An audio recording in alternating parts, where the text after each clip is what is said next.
그들이 마음을 즐겁게 할 때에 그 성읍의 불량배들이 그 집을 에워싸고 문을 두들기며 집주인 노인에게 말하여 이르되 내 집에 들어온 사람을 끌어내라 우리가 그와 관계하리라 하니 집주인 그 사람이 그들에게로 나와서 이르되 아니라 내 형제들아 정하노니 이 같은 악행을 저지르지 말라. 이 사람이 내 집에 들어왔으니 이런 망령된 일을 행하지 말라.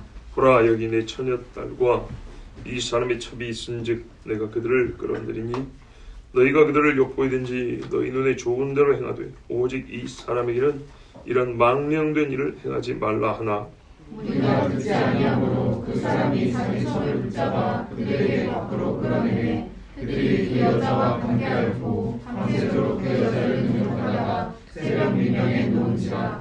동틀 때 여인이 자기의 주인이 있는 그 사람의 집 문에 이르러 엎드러져 발길까지 거기 엎드러져 있더라.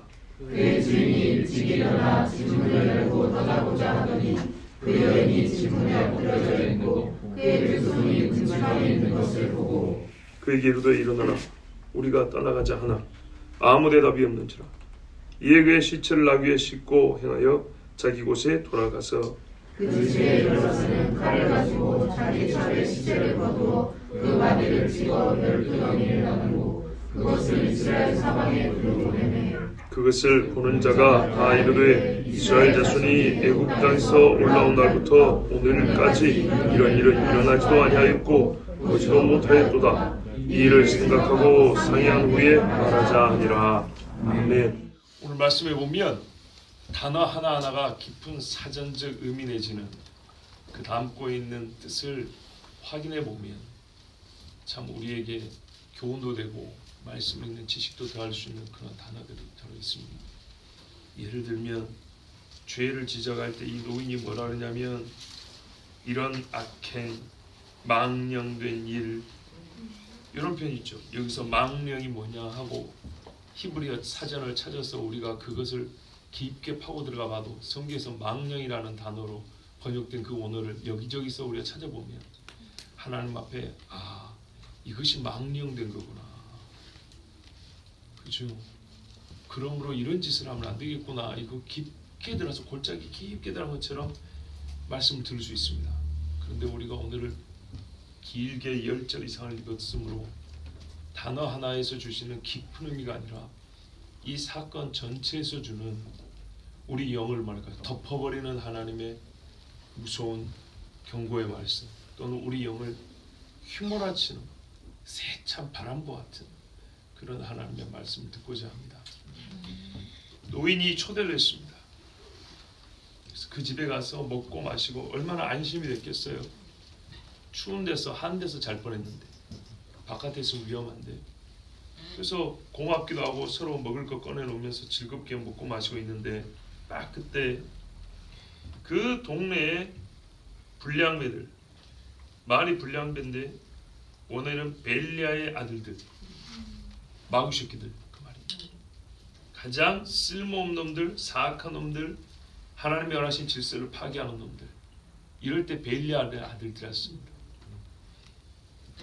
자,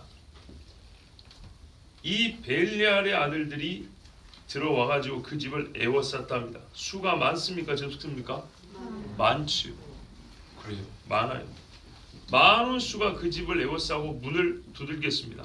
똑똑똑 했을까요? 쾅쾅 쳤을까요? 발로 차고 주머니 치고 했겠죠. 만약에 이 사람들이 힘으로 밀어붙였으면 문이 부셔졌을 겁니다. 그러면서 그들의 감정 상태는 어떠냐? 집주인에게 노하여 그 집주인 노인에게 성질낸 목소리로 외치죠.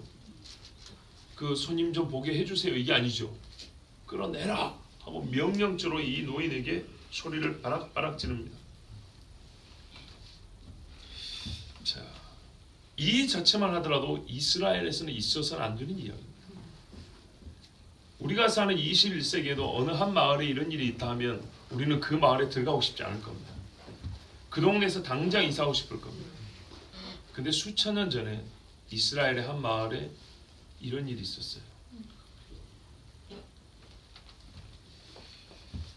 한밤중에 누가 대문만 두들겨도 여러분 심장이 벌렁벌렁하지 않습니까? 집주인이 그 노인이 그 사람들에게 나갔습니다. 대문을 열지는 않았지요. 딱 문 쪽에 가서 말을 합니다. 안 된다 그럽니다. 아니라 내 형제들아 청하노니 이 같은 악행을 저지르지 말라. 이 사람이 내 집에 들어왔으니 이런 망령된 일을 행하지 말라 그럽니다.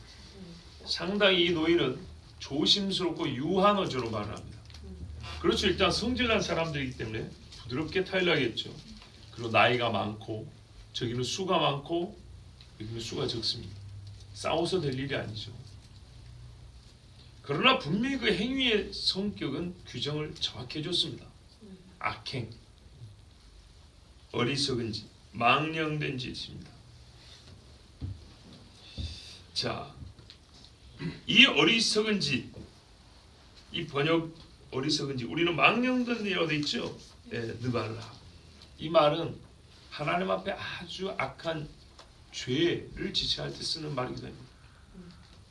그러니까 너희가 우리한테만 이렇게 지금 뭔가를 악행을 저지르려고 소리를 지르는데 이건 하나님께도 죄 짓는 것이니까 물러가라 그 말입니다.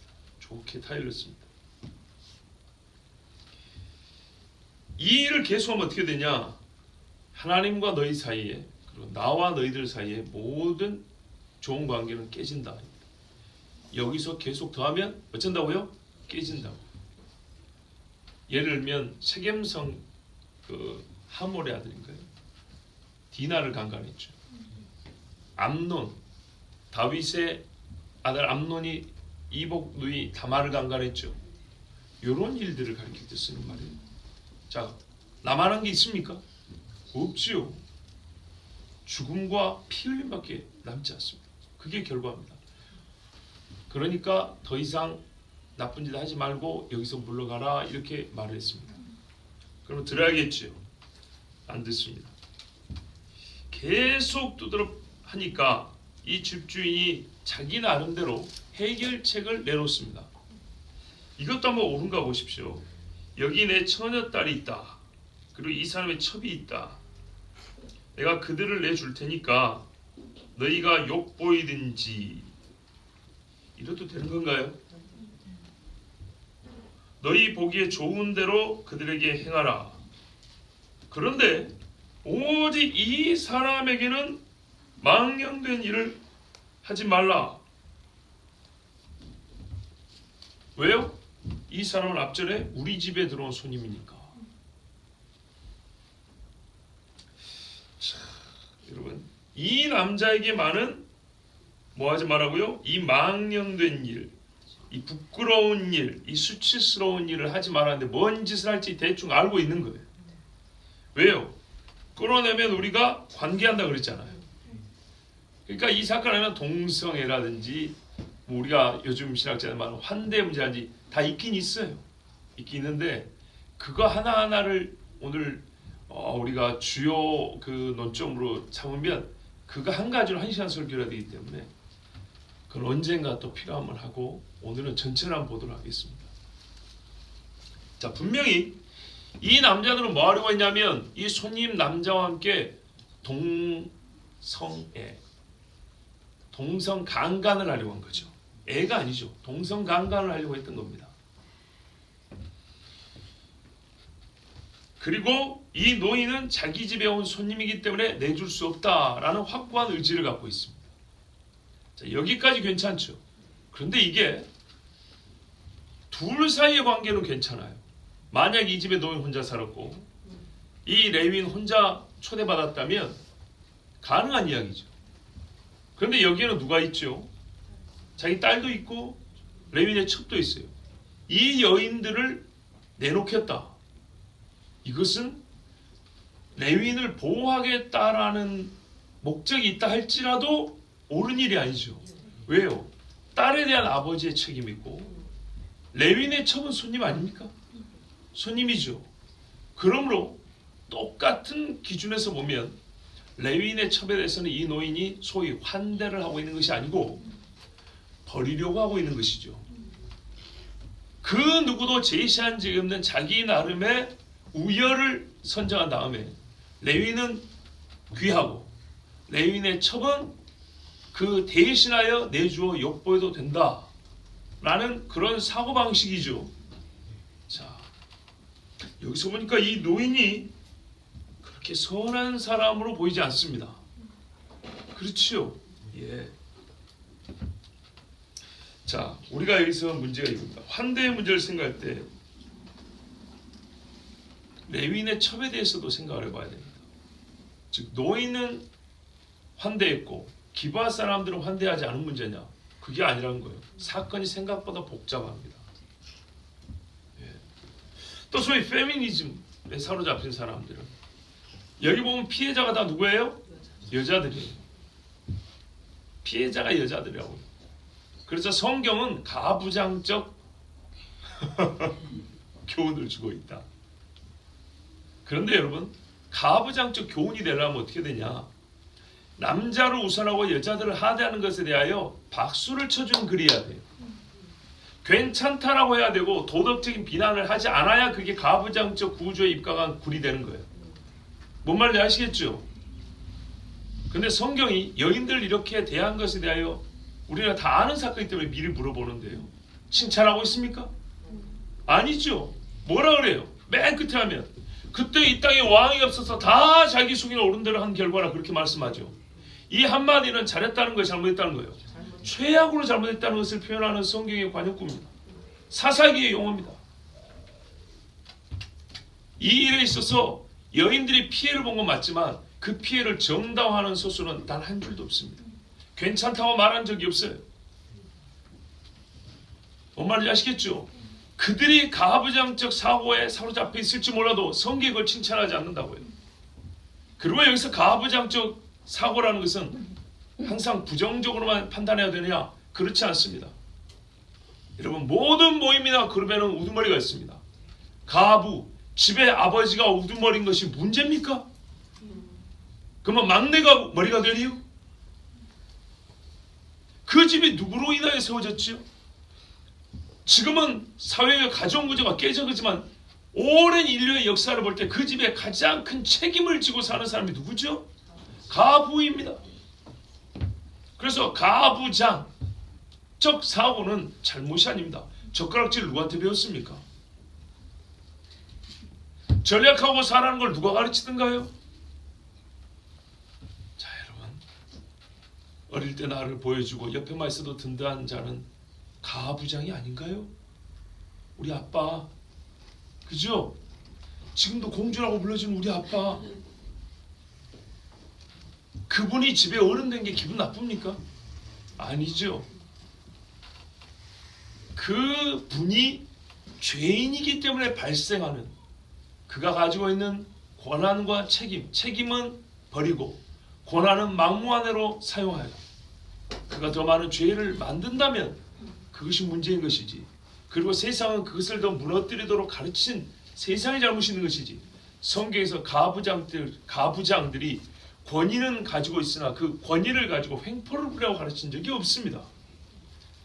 아비들아, 너희 자녀를 주의 말씀과 교훈으로 훈계하되 노엽게 하지 말고, 이렇게 가르친 분이 하나님이십니다. 자, 보세요. 피해자가 여자들이에요. 근데요, 제대로 된 가부장들은 여자들을 피해자로 두지 않아요. 전쟁이 나면 어떻게 해요? 여자들부터 태워라. 여자들부터 피신해라. 누가 명령해요? 가부장이 명령해요. 가부장이. 지금 뭔 소리를 하고 있는 겁니까? 예? 여자들과 아이들을 숨기고 앞에 나서 칼 맞고 총 맞고 죽은 자들이 누구냐 그 말이에요. 가부장적 구조는 잘못이 아닙니다. 문제는 그 가부장이 죄인이기 때문에 발생한 일들입니다. 그래서 그것을 오히려 옳다고 그 힘을 가져 더 누리는 세상에 수많은 죄인들이 있어서 그런 것이지, 도대체 집의 주인이 누가 되어 옳단 말입니까? 자, 기브온 사람들이 레위인을 환대치 않았습니다. 그뿐인가요? 레위인의 첩에 대해서도 환대치 않았고 레위인의 종에 대해서도 환대치 않았습니다. 에브라임 출신 노인은요, 레위인만 환대했습니까? 처음에는 그렇지 않았습니다만은 뒤로 갈수록 레위인만 환대하는 것으로 돼버립니다. 그의 첩을 내놓습니다. 내놓으려고 하죠. 결국 레위인의 처백에는 앞에 있었던 환대는 무용지물 아무것도 아닌 게 되어버렸습니다. 노인 역시 한마디로 말할게요. 오늘 좀 본문이 길기 때문에 제가 짧게 중요한 주제들이지만 그냥 앞으로 직진만 합니다. 노인 역시 그의 눈에 좋은 대로 행한 사람입니다. 약간의 도덕성은 있지만 궁극적으로나 하나님의 선함이 그의 마음에 굉장히 많이 부족합니다. 여인은 어찌되었든 남자여 레위인이자 손님 그룹의 장인 우두머리 그 사람만 보호하면 된다는 잘못된 사고방식을 가지고 있습니다. 딸보다 더 귀하게 보고 있지 않습니까? 하나님 앞에 만약에 딸과 레위인이 있으면 누굴 더 먼저 우선해야 될까요? 딸이죠. 물론 둘 다 보호하면 좋겠지만 이 노인은 좋은 사람인가요? 나쁜 사람인가요? 용기 있는 사람인가요? 비도덕적인 사람인가요? 헷갈리죠? 그렇습니다. 모든 사람이 어느 한 가지 측면에서 판단하기가 어려운 복잡다단한 속을 갖고 살고 있습니다. 어느 한 가지만 보고 판단하기 어려운 우리 인생사입니다. 불과 아까 저녁하고 지금 한밤중하고 이렇게 사람을 판단하는데 헷갈리기 시작했습니다. 몇 시간 전에 저녁 때 이보다 좋은 사람이 없었습니다. 근데 지금 보세요. 이 사람이 과연 선한 사람인가? 과연 하나님을 섬기는 사람인가? 헷갈립니다. 차라리 나를 죽여라 해야 되는 것입니다. 레위인 역시 자기 아내, 본인은 그렇게 생각하죠. 아내라고 살 수 있는 여인을 위하여 싸우지 않습니다. 아무 일도 하지 않습니다. 여기서 지금 침묵하고 있을 때입니까? 말을 해야죠. 환대의 문제라면 노인과 기부할 사람만 문제 삼지만 남편의 도리로 하면 레위인이 제일 문제입니다. 보십시오. 처음에 이 사람들이 이 동네에 들어와서는 환대의 문제가 대두된 건 사실이에요. 누가 초대하느냐? 그죠? 그러면 중심 인물은요 노인과 기부할 사람이 돼야 돼요. 이들의 대립구조여야 돼요. 그런데 뒤로 가면 희한하게 주연이 바뀌는 느낌입니다. 레위인으로 바뀝니다. 분명히 레위인으로 바뀝니다. 그건 무슨 말이냐? 이거는 환대의 문제가 아니라는 얘기입니다. 지금부터는 레위인이 제일 문제입니다. 여기서 남편의 책임과 도리를 배제한 채 기부할 사람들의 환대 없음에만 주목할 만한 정당한 이유가 없습니다. 주연이 바뀌었고 핵심 사건이 바뀌었는데 성경 또한 환대의 문제에 집중하고 있지 않습니다. 먹여주고 재워주는 환대는 이미 해결되었습니다. 환대를 뺏는 자들이 아니라 환대와 상관없는 형제와 자매의 몸을 해하고자 하는 자들이 지금 벨리알의 자식들 앞에 있습니다. 이 정도는 환대의 문제를 이미 초과한 이야기예요. 어느 집에서 유하든지 누가 그들을 대우하든지 자기들의 욕정과 폭력적 욕망을 해소하기 위해서 형제와 자매를 해하는 자들에게는 처음부터 환대라는 고상한 주제로 그들의 행위를 설명할 필요조차 없습니다. 환대 환원주의를 깨부시기 바랍니다. 환원주의. 예를 들어서 A라고 설명해야 되는데 항상 이 시대는 B라는 걸 좋아해요. 그래서 전부 다 끼워 맞추는 거예요. 환대의 문제 다 끼워 맞추는 거예요. 전에도 말씀드렸죠. 사람에게 우리가 이렇게 신경 있죠. 화학 물질이 있어서 우리 인간은 신경 물질이라고도 부르죠. 이렇게 해서 화학적 환원주의, 사람의 사고와 정신과 마음, 그 심리를 화학 물질로만 풀어내는 거예요. 모든 심리를 화학 물질, 호르몬, 신경 물질, 이런 걸로 풀어내는 거예요. 그걸 화학 환원주의라고 해요. 기계로 풀어내면 기계 환원주의가 되는 거예요. 풀어낼 수 있는 정당한 방법이 있는데도 불구하고 사람들이 그거를 좋아하고 그게 소위 유행이 되어버리면 그쪽에 다 맞추는 거예요. 특히 사사기 이 뒷부분에 소돔과 고모라 이 부분에 본 메시지 상관없이 거기에 일부 등장하는 누가 누구를 초대하거나 누가 누구를 영접하여 대우하느냐, 이것을 줄여서 환대라는 주제에서 환대 환원주의, 환대라는 주제를 이미 넘어섰음에도 불구하고 억지로 환대에다 끼워 넣는 거예요. 이걸 깨부셔야 말씀이 보입니다. 왜요? 환대의 문제 같으면 노인과 기부할 사람의 문제는 아닐까요? 근데 주연은 노인이 아니고 레위인이라고. 레위인이 하는 행위는 환대의 문제가 아닙니다. 그 사람들이 그의 말에 귀를 기울이지 아니하였습니다. 즉 누굽니까? 이 무리가 노인의 말을 안 듣습니다. 계속 두드려 댔다는 얘기죠. 소리 지르면서. 곧 있으면 대문이 부셔질 지경입니다. 아주 여러분 현실을 생각해 보세요. 그 집의 대문이 얼마나 튼튼하겠습니까? 그래서 누가요? 레위인이 뭘 어쨌답니까? 예, 자기 첩을 붙잡아 그들에게 밖으로 끌어냈다 합니다. 와, 기브아 사람이 악합니까? 이 레위인이 악합니까? 이제부터 헷갈리죠. 여러분은 판단이 빠르시군요. 지혜로우신 분들입니다. 여러분, 레위인이 여인의 남편이란 작자의 죄가 사실 훨씬 큽니다. 한 몸이라면서. 이 남자에게 여인은 무엇이었던가요? 그렇게 사랑하는 것 같아서 친정집까지 찾아가서 데리고 오겠다고 그랬던 사람 아닙니까? 그래서 여러분 다이아반지에 혹하지 마시라고요. 평온할 때는 가진 것으로 이것저것 다 할 수 있어요. 근데 그 가진 것이 문제 아니라 몸으로 해결해야 될 문제. 그때는 사람의 진심이 달라집니다. 음란의 죄를 넘어 레위인의 속에 들어있는 수많은 죄들을 우리가 추정하여 볼 수 있습니다. 무슨 말이냐? 이 사람은 첩죄라는 자체가 음란의 죄를 지은 거예요. 레위인이. 근데 이 사람에게는 음란만 약해서 내가 이것만 아니면 훌륭한 레위인인데 이게 아니에요. 보세요. 이미 자기의 부인이라고 할 수 있는, 누가 뭐래도 자기가 제일 사랑하는 애첩을 어떻게 버렸어요. 과연 이 사람은 하나님을 버렸을까요? 안 버렸을까요? 이 사람의 마음의 깊은 골짜기는 하나님 없는 생각의 죄들이, 뼈다귀들이 가득합니다. 자, 그래서 어떻게 됐냐?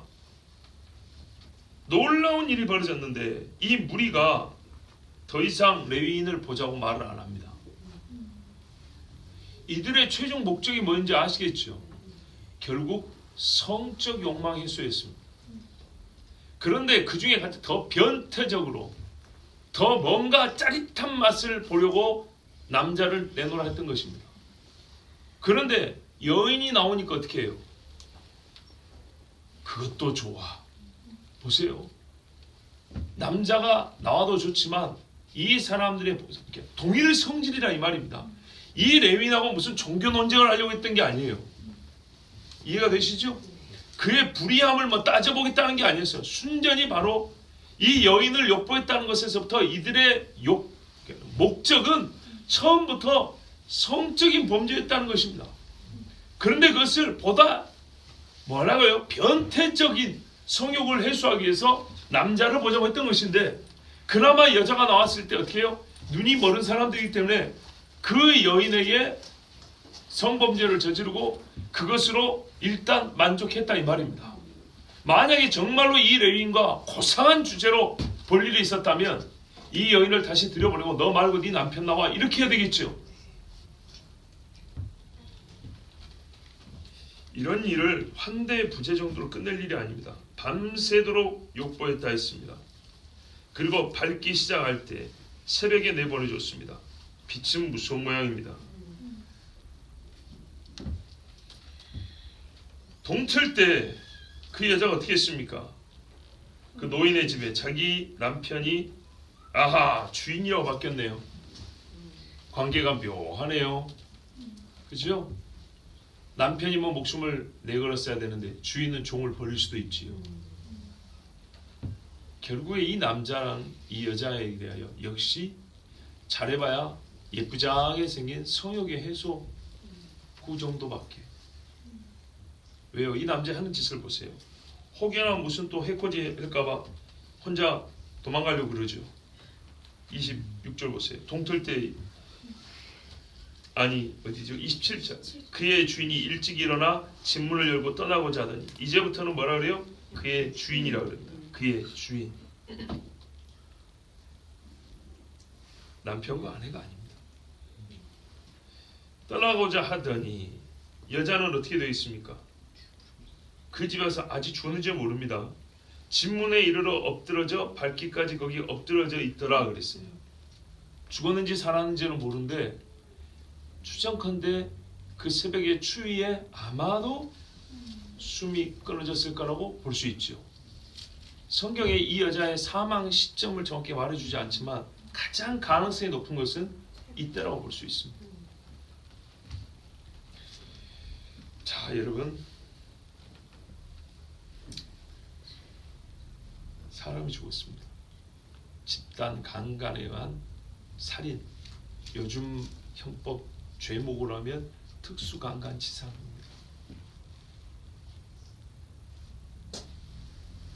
제가 왜 이거를 죄목을 말하냐면 잘난 척하려는 게 아니라 이렇게 별도의 이름이 따로 지어질 수 있는 행위가 있었다는 겁니다. 자꾸 반복합니다. 환대의 문제로 환치하지 말라고요. 특수강간치사죄라는 별도의 죄목이 성립할 수 있는 수악한 범죄가 저질러졌다고요.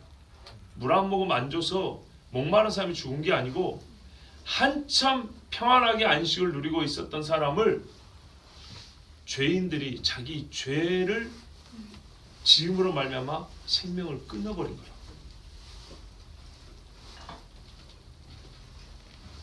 여자의 주인이 비겁하게도 아침에 자기 혼자 가려고 기다리도 않고 찾지도 않았습니다. 집 문을 열고 길을 가고자 했습니다. 27절의 전반부죠.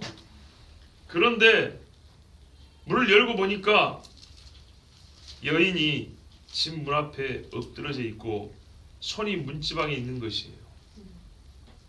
히브리 말에는 이 장면이 너무 말할까요? 사람들에게 이 격정을 일으킬 만한 또 주목해야 될 장면이기 때문에 보라! 그 여인, 그 사람의 첩이 집 문에 쓰러져 있습니다. 여러분, 이 장면을 이제 만약에 영화나 드라마라고 생각하면 클로즈업이라고 하죠. 화면을 확대해서 그것만 이렇게 집중해서 보여주는 거예요. 말씀도 꼭 그런 식이잖아요. 여인의 머리카락에 풀어져 있었더라. 옷이 찢어져 있었더라. 어디 상처가 나고 다쳤더라. 이런 말을 하는 게 아니잖아요. 오히려 그런 묘사를 하면 그 잔혹함이, 그 여인의 피의 고통이 더 구체적으로 우리가 알게 되겠죠. 그런데 늘어져 있는 손 하나만 이렇게 얘기합니다. 손이 매니큐어가 칠해져 있는데 깨끗한지 뭔지 알 수는 없지만 어디에 있어요? 문지방 위에. 문지방 위에 놓여 있는 여인의 손이 쓰러진 채로 이렇게 있다면 여러분, 하나님이 이 한 가지로 그날 밤에 있었던 일, 이 문 안과 밖에 있었던 사람들의 행위를 보여주시고, 이게 이 손이 하나님 앞에 증거입니다. 증거.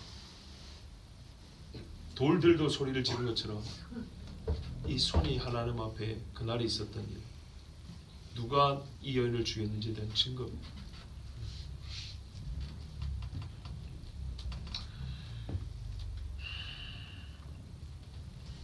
무심하게도 이 남자가 하는 말이, 일어나라, 우리가 떠나가자, 가자 했습니다. 여러분, 이게 지금 이 상황에서 할 말인가요?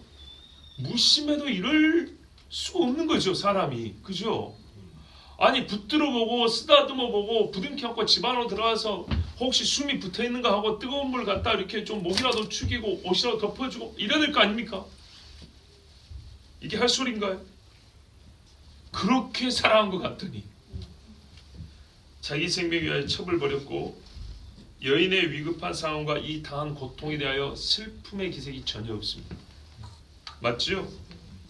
그리고 지금부터 의로운 생색을 다냅니다. 마치 이렇게 말한 거죠. 형제들이여 보십시오. 나의 원통함과 내 처의 불쌍한 죽음을 함께 보시고 통촉하소서. 뭐 이런 메시지로 집에 이 여인의 시신을 나귀에 싣고 가서 토막을 내서 이스라엘 12지파에 보내죠. 29절. 그 집에 이르러서는 자기 곳으로 돌아가고 그 집에 이르러서는 칼을 가지고 자기 첩에 시체를 거두어. 자, 어디서 죽었는지 정확히 모릅니다. 근데 어떤 사람은 이렇게 말해요. 살아있는 상처였는데 이 사람이 죽여가지고 쪼갰다. 이렇게까지 극단적으로 말하는 사람이 있는데 그렇게 볼 일은 아닌 것 같고요. 혹시 이런 수는 있겠죠. 쓰러져 있었을 때 숨이 조금 붙어 있었는데 너무 미약한 숨소리라 알지 못하고 치료하지 않고 그냥 나게 씻고 가다 보니까 여인이 그 중에 죽었을 수는 있겠죠. 그러나 가장 가능성이 높은 것은 뭐라고요? 그래요. 새벽에 거기서 죽었다고 하는 게 가장 가능성이 높습니다. 왜? 이 주인이 혼자 갔나요? 종이 있었잖아요. 그렇죠? 종이 있다고요. 그렇다면 같이 시신을 나귀에 싣고 갔을 것인데 숨이 붙었는지 떨어졌는지는 확인할 수 있어요. 자, 이래서 싣고 갑니다. 집에 와가지고 잘랐습니다. 이스라엘 온 지역에 보냈습니다. 보냈는데 12조각이니까 12지파에 보냈단 말이죠. 그러면 그 지파에 우두머리 되는 사람이 사는 동네로 보냈겠죠. 아니면은 뭐 편지를 써서 보낸다면 순회를 시킬 수도 있겠죠. 어느 한 지파의 지역에 보내서 그 지파 사람이 다 보도록 이런 식으로. 그게 더 효과가 높았겠죠. 하여튼 이스라엘 사람이 다 알 수 있도록 조치를 취했습니다. 그러자 이 시신의 조각을 본 사람들이 하나같이 뭐라고 말을 하냐? 이스라엘 자손이 애굽 땅에서 올라온 날부터 오늘까지 이런 일은 일어나지도 아니하였고 보지도 못하였도다. 이 일의 악함, 악성은 왕이 없던 시절 사람들이 생각하기에도 도저히 상상할 수 없는 최악이었어요. 자, 그런데도 환대의 문제일 뿐이라고 생각하면 안 되겠죠. 여러분,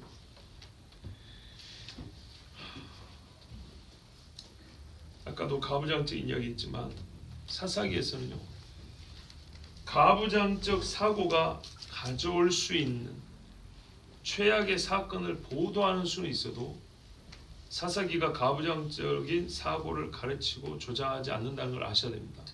여기서 가부장적 사고라는 것은 하나님이 허락하신 집의 우두머리를 중심으로 가정이 꾸려지고 질서가 잡힌다는 것을 넘어서서 내가 대장이니까 내 마음대로 한다라는 이 월권행위의 가부장적 사고를 얘기하는 겁니다. 그걸 가르치지 않습니다. 자, 성경 즉 사사기가 이 여인을 비판하고 있습니까? 아니죠. 모든 남자들 향해서 지금 손가락질하고 있습니다. 그죠? 그리고 오늘 있었던 이 일은 가부장적 사고를 가진 나라들과 민족들에서도 칭찬하지 않는 일입니다. 이 일은 가부장이고 뭐고 그렇게 할 것이 아니고 폭력과 살인, 강간과 유기, 정의로운 사법 구조와 사회의 건전한 도덕성이 완전히 무너진 세상을 보여주는 상징적인 사건입니다. 가짜라는 의미가 아니고 가장 뾰족하게 솟아있는 사건입니다. 이스라엘 사람들의 말이 그걸 증명하지 않습니까? 보고 들은 적이 없다고. 출애굽 이후로. 여러분, 출애굽 이후부터면 우리가 민수기만 봐도 얼마나 험악한 일들이 많습니까? 그런데도 불구하고 이 일이 최악이라고 합니다. 자, 분명히 여성에 대한 학대와 폭력이 있고 그 정도가 말로 표현할 수 없는 정도임은 사실입니다. 그러나 우리는 성경을 여성에 대한 남성의 폭력과 이에 대한 성경의 침묵과 이스라엘의 문화로 볼 것이 아닙니다. 성경은 지금 침묵하고 있지 않고 이게 이스라엘의 문화라고 중동의 문화라고 말해주지도 않습니다. 가나안에 들어와 얼마 되지 않았을 무렵 이스라엘은 얼마나 여인들을 귀하게 대접했는지를 한번 보십시오. 가부장적 사고를 갖고 있지만 얼마나 여인들을 귀하게 대접했냐. 1장에 보시면 그 첫 번째 사사 누굽니까? 온니엘. 그죠? 온니엘이 갈렙의 딸 악사하고 결혼합니다.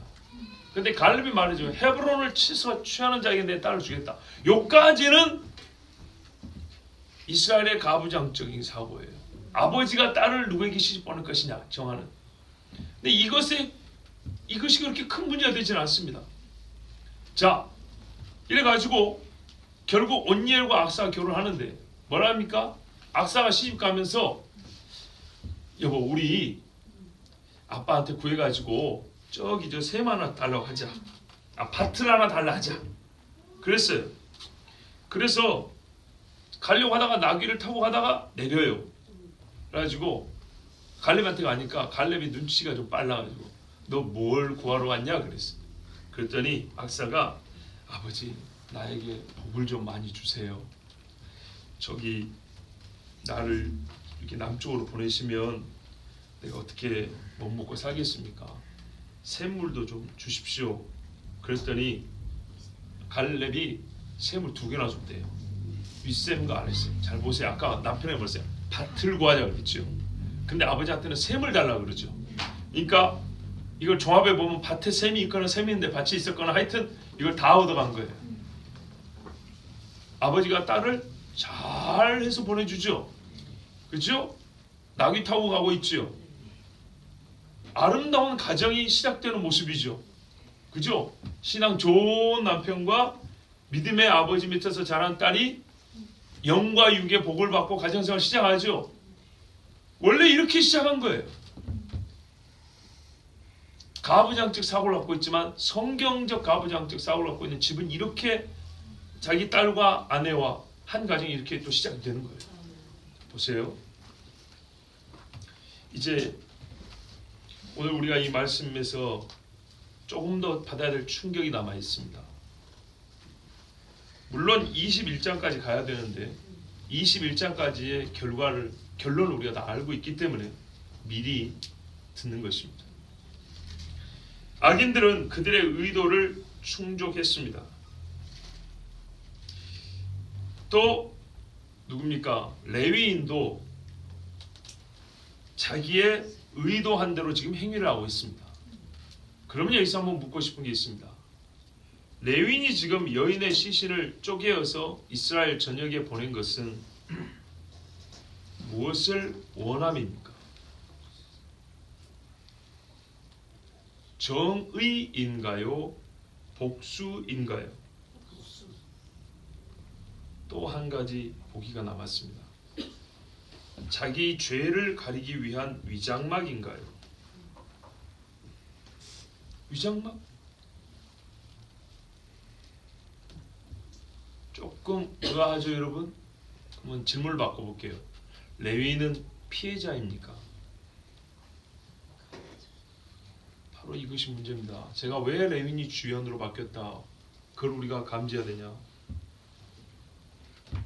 레위인이 피해자이면 조연이죠. 근데 레위인이 피해자라는 질문 여러분 지금 듣고 보니까 꼭 그렇지 않죠. 성경은 레위인의 첩질 즉 간음죄만 비난하고 있지 않습니다. 오히려 이것은 그냥 슬쩍 넘어가는 것 비슷하게 그렇게 보입니다. 그냥 첩이 있었다 이렇게 합니다. 오히려 자세히 보여주는 것은 이 뒷부분입니다. 우리는 시간이 갈수록 물론 그게 잘했다는 얘기는 절대 아닙니다. 예. 우리는 시간이 갈수록 이 레위인 속에 숨겨져 있는 무서운 폭력성과 위선, 철저한 이기주의와 도덕적 무감각, 내혈적인 본성을 보게 됩니다. 그렇죠? 첩질하고 간음한 것은 시작에 불과했다는 걸 알 수 있어요. 오히려 더 무서운 것이 그 속에 있었기 때문에 첩질도 버젓이 대놓고 할 수 있었다 이렇게 말할 수 있어요. 이 레위는 이스라엘 사람이 보여주어서는 안 될 최악을 보여주었습니다. 솔직히 누가 더 악한가요? 기브아 사람들인가요? 레위인인가요? 자, 아직도 헷갈리시죠? 더 들어보십시오. 얼마 후에 베냐민과 이스라엘 간의 전쟁이 발발하는데 그 전쟁은 기브아 사람들의 죄악은 단죄하고자 하는 목적을 가진 전쟁이긴 맞긴 합니다만은 레위인을 단죄하지는 않습니다. 그 전쟁을 하겠다고 모인 사람들 중에 한 사람도 레위인의 행위에 대하여 묻는 사람도 뭔가 그의 설명과 발언에 의심을 하는 사람도 없고 그가 처음부터 첩질을 한 것을 물론 사람이 죽었으니까 그걸 따질 일은 이미 지나갔지만 그래도 이 사람에게 무언가 도덕적 책임을 묻는 일은 전혀 나타나지 않습니다. 도리어 레위인은 이 정의로운 전쟁을 일으킨 영웅이 됩니다. 잘 보세요. 이 전쟁을 일으킨 사람들은 자기들이 정의로운 일을 하고 있다고 생각하고 있습니다. 그 일의 발발은 이 레위인으로부터 시작됐습니다. 그러므로 논리적 관계로 볼 때 이 정의로운 전쟁의 시작, 단초를 정한 레위인은 이 땅에 있어서는 안 될 죄를 들춰내서 우리에게 여호와의 공의로운 이 분노가 타오르게 한 의로운 사람 아니겠습니까? 뭔 말인지 이해가 안 되세요? 제가 이 사람을 비난하는 이야기를 좀 아껴뒀었어야 여러분 이렇게 고개를 끄덕할 건데 지금 처음부터 너무 많이 까발려 버려 놓으니까 여러분 그냥 쭉 와서 봐보세요. 이스라엘 사람들이 지금 어떤 생각을 갖고 있는 거 봐보시라고요.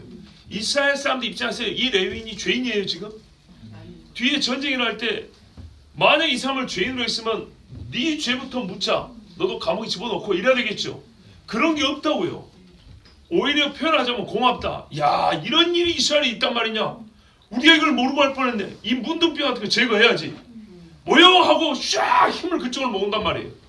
이 악을 제거하는 의로운 전쟁을 일으키게 해준 사람이란 말이에요. 그러니까 논리적으로 말하면 이 사람은 의인이야 이 말이죠. 영웅인 거예요, 영웅. 우리는 이 성경을 지금 제가 설교를 하면서 들으니까 걔가 뭔 영웅이야 이러지만, 자 여러분, 그렇다면 이 사람이 이 전쟁, 의로운 전쟁이 영웅이 된다고 했을 때 이 얼마나 여러분 섬뜩한 장면인가요?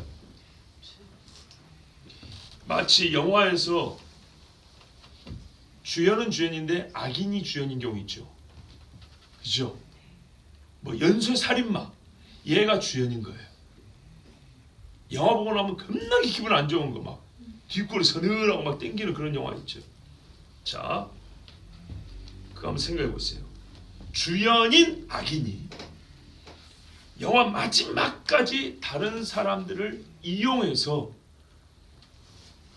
피를 흘립니다. 그리고 자기도 사람을 죽입니다. 그렇지만 속이고 속여서 의로운 사람이나 혹은 자기가 이용해 먹은 사람들은 다 법의 처벌을 받고 자기들끼리 막 찔러 원수를 갖고 죽는데 이 주연인 악인은 끝까지 아무도 그 죄와 악을 눈치 못 채고 살아남습니다. 그래서 영화 마지막 엔딩 컷이 딱 나올 때 어디선가 만족스러운 얼굴로 살며시 미소를 짓습니다. 이러고 영화가 끝납니다. 여러분 얼마나 무섭습니까?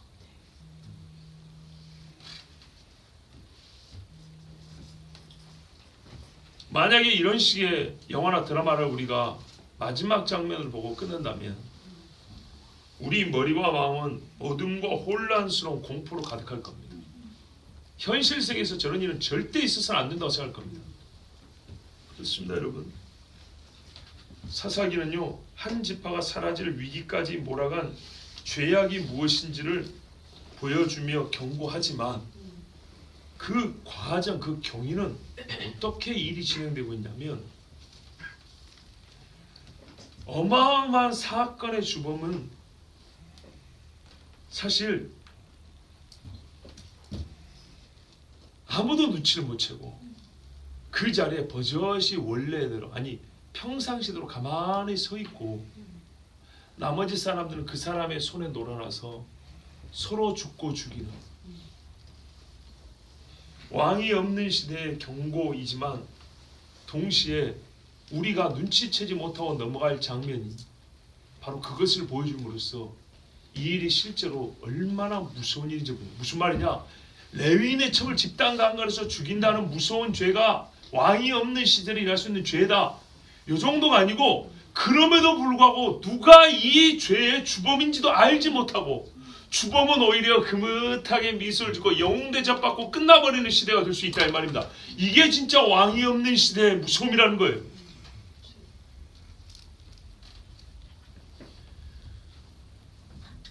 성경은 레위인을 더 이상 뒤에 가면 기록해 주지 않습니다. 바로 그겁니다. 이 기록하지 않음이 동시에 우리에게 주는 정말 문학으로 말하면 한인관식 말하면 성경은 문학으로 설명할 것 같으면 이거야말로 최고의 문학적 결말이에요.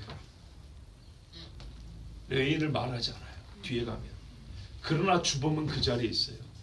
가장 악인은 거기에 있어요.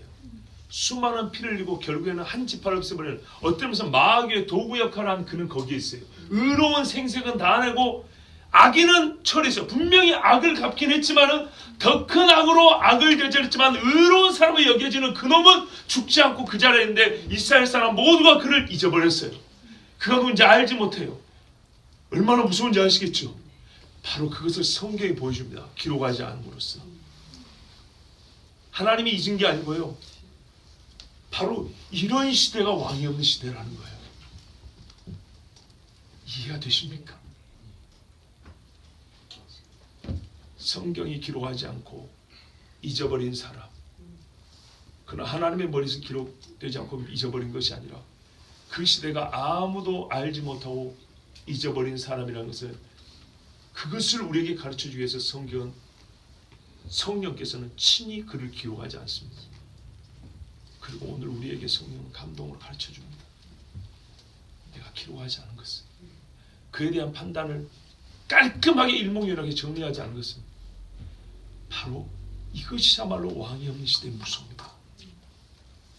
사람이 죽어가고 수많은 피를 흘리고 한 지파가 사라질 위기에 처하지만 그 악의 주범이 누군지도 알지 못하고 사람들은 자기들이 의로운 일을 행한 줄 알고 자기 나름대로 자구책을 찾아가지만 진짜 찾아야 될 죄인은 다 잊어버리고 알지 못하고 그는 버젓이 그 자리에 앉아서 거룩한 예배를 집례하고 그는 또 다른 악을 꾸미는 여호와를 맞으면 속편이 기다리고 있다 이 말이죠. 범인을 잡아고 감옥에 쳐넣는데 진범이 아니었던 거예요. 그리고 그 살인마는 씩 웃으면서 그 다음 죽일 사람을 뒤쫓아오고 있어요.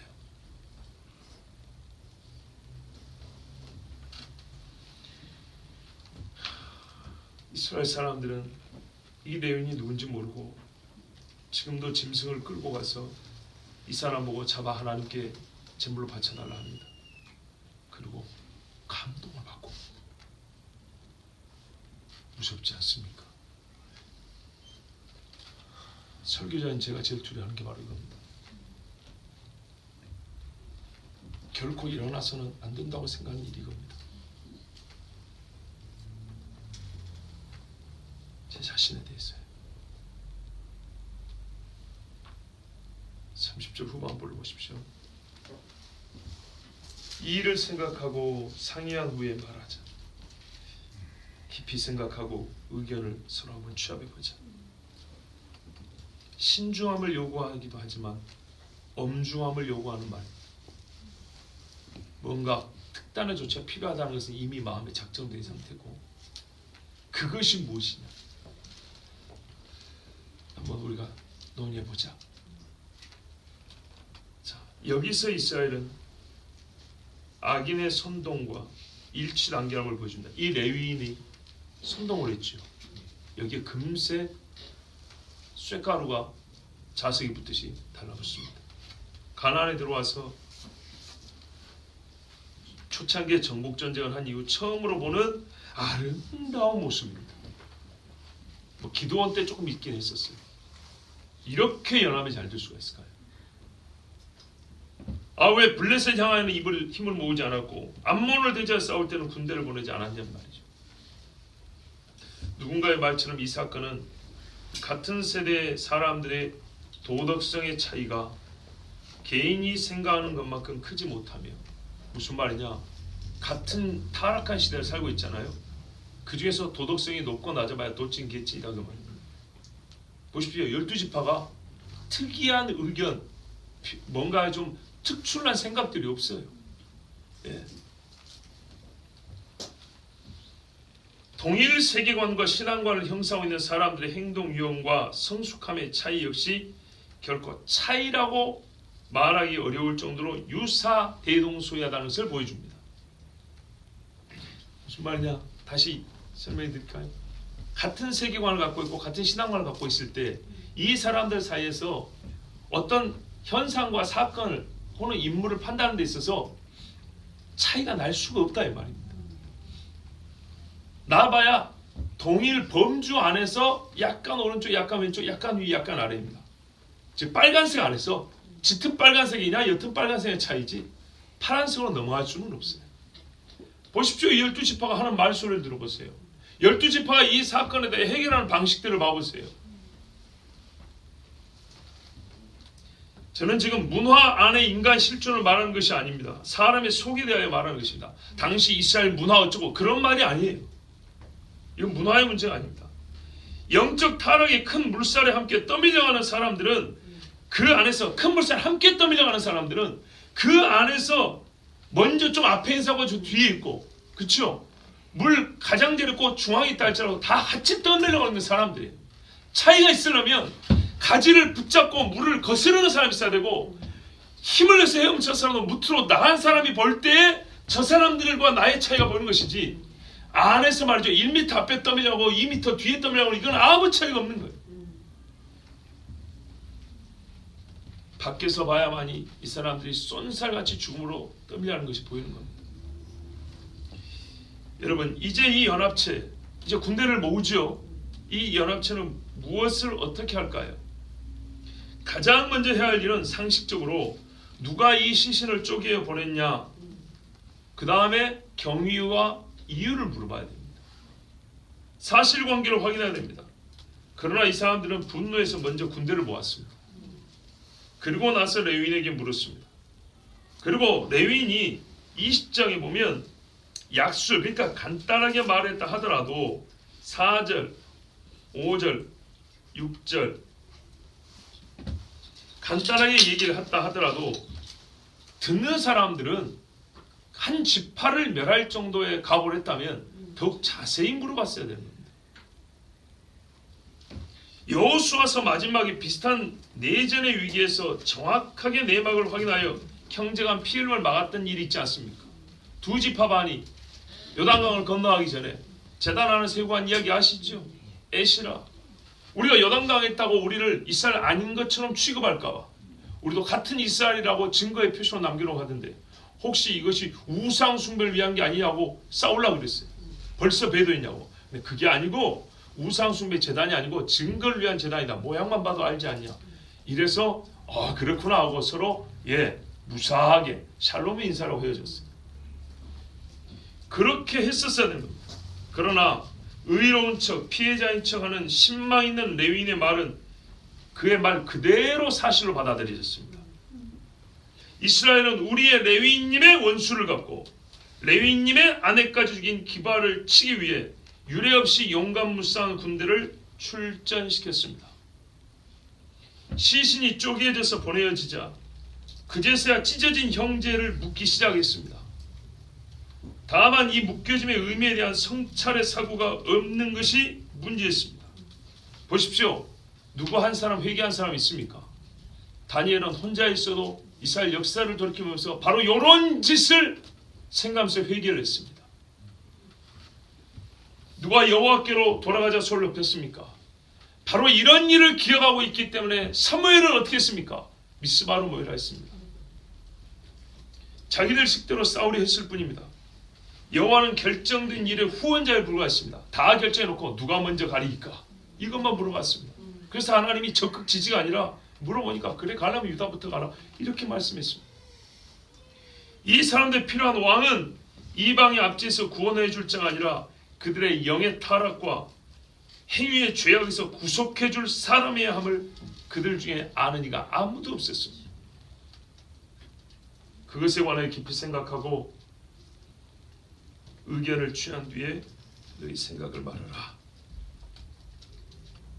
그렇죠. 깊이 생각하고 말한 거 옳은 것이죠. 그러나 문제는 아무리 깊이 생각해도 옳게 생각할 힘이 없었다는 겁니다. 사고력, 사고에 힘이 없는 세대. 이때 하나님은 아무 말씀도 안 하시죠. 선지자를 보내지 않습니다. 사사를 세우지도 않습니다.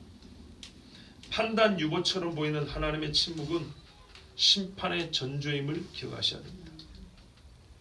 성령께서는 우리 눈에 정결함을 시험하시고 통찰력 있는 사고를 깊게 하시려 일부러 말없이 지나한 일이 많습니다. 모든 사람의 눈이 기브아에 쏠리고 베냐민과 이스라엘의 전쟁에 쏠려 있을 때 우리가 정작 보아야 할 사람과 일들이 있었습니다. 레위인의 첩질은 통렬한 비난을 받아야 하지만 그 첩의 행위는 어떠합니까? 첩의 행위에 대하여 말씀하지 않았습니다. 그러나 우리는 첩의 행위에 대해서도 판단해 보아야 됐었습니다. 장인이 사위에게 한 일은 어떻습니까? 돌아가야 되는데 계속 먹을 것을 주며 싫어했습니다. 얼마나 듣기 좋습니까? 사랑하는 것 같이 보이죠. 먹고 쉬어라, 먹고 쉬어라. 그러나 여러분, 우리가 이런 말들 때문에 하나님 앞에 나가는 것이 게을러지고 주님을 멀어지게 한 일이 얼마나 많습니까? 레위인을 먹고 마시는 것으로 시간을 다 보내서는 안 되는 겁니다. 에브라임에서 이주한 노인이 딸과 첩을 내주겠다고 한 일은 아까 우리가 다 봤지만 이 역시 보통 간과되는 일입니다. 한마디로 아무도 잘한 이가 없습니다. 19장 이 전체 21장까지 아무도 잘한 이가 없다는 게 성경의 최종 결론입니다. 누구도 칭찬 들을 만한 사람이 없습니다. 이것이 성령이 우리에게 하시고자 하는 말씀입니다. 이스라엘의 왕이 없을 때 아무도 여호와의 눈에 선한 자가 없습니다. 로마서 3장 10절에서 기록한 말씀입니다. 기록된 바 의인은 없나니 하나도 없으며 깨닫는 자도 없고 하나님을 찾는 자도 없고 다 치우쳐 함께 무익하게 되고 선을 행하는 자는 없나니 하나도 없도다. 그들의 목구멍은 열린 무덤이요 그 혀로는 속임을 일삼으며 그 입술에는 독사의 독이 있고 그 입에는 저주와 악독이 가득하고 그 말은 피 흘리는데 빠른지라. 파멸과 고생이 그 길에 있어 평강의 길을 알지 못하고 그들의 눈앞에 하나님을 두려움이 없느니라 함과 같으니라. 이게 왕이 없는 세대가 하는 일입니다. 그러므로 이스라엘은 기억해야 합니다. 광야의 은총과 배도의 결과. 우리도 기억해야 합니다. 120년 전부터 불과 30년 전까지 이 땅에 불고 있었던 성령의 바람과 오늘의 한기를 다시 성령의 바람이 불어오기를 기도해야겠습니다. 하나님께서 정한 시간이 아직 조금 남아있다면 사사기 끄트머리가 우리에게 사사기라는 그 시대를 어떤 시간적 한계로 본다면 조금 남아있다고 보여주지 않습니까? 이 조금 남아있었을 때 12지파 이렇게 모였을 때 하나님 앞에 회개하고 기도했어야 되고 레위인이 자기 죄로 말미암아 자기 첩이 죽었다고 통곡을 했었어야 됩니다. 그랬더라면 달라졌을 겁니다. 우리에게 하나님께서 우리가 시간 정하지 않습니다. 우리에게 허락하신 하나님의 시간이 조금 남아있다면 지금 우리는 하나님의 긍휼을 기다리면서 회개하고 기도해야 합니다.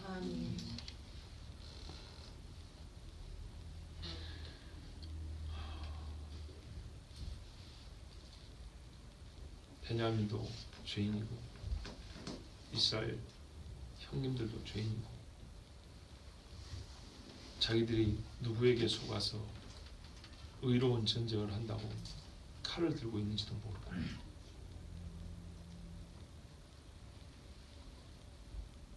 그것을 모르기 때문에 그 모름이야말로 우리에게 최고의 고통이고 우리가 두려워야 될 사실이라는 것을 성경이 침묵 가르쳐주고 있습니다. 이렇게 기도하겠습니다.